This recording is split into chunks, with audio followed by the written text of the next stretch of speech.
Saya Juraidah daripada Forever Living Malaysia. Nama saya Ahmad bin Abdullah dari Malaysia. Dah 3 tahun bersama Forever, memang banyak perubahan lah.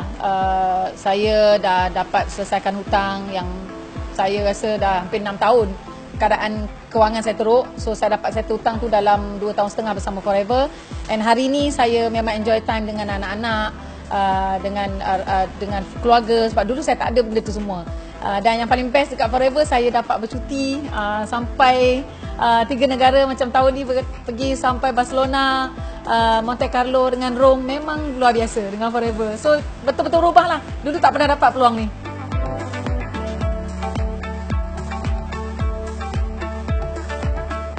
Pada tahun 2013 saya merupakan CBM level 1.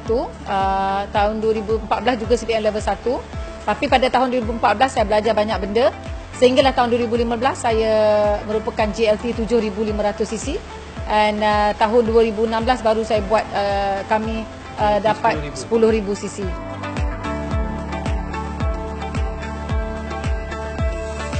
Bertanya pendapat dengan dia orang, macam mana dia orang handle dia punya masalah, dia punya rakan kongsi, dan macam mana dia buat prospecting dengan prospek.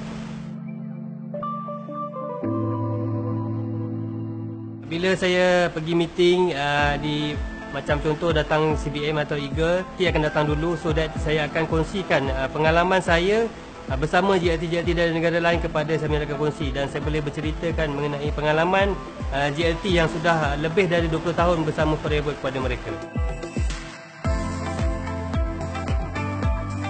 Sebagai seorang leader, sepatutnya mereka perlu tahu nak duplikasikan kerja apa yang mereka buat kepada rakan kongsi.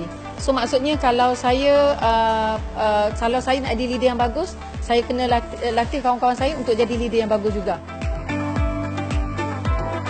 Saya rasa best dekat Forever Living ni bukan saya je yang boleh buat duit. Mana boleh berubah. Ramai orang boleh berubah dekat Forever. Sebab peluang yang Forever bagi tu sama je. Maknanya cuma kita pandai tak ambil peluang yang Forever bagi.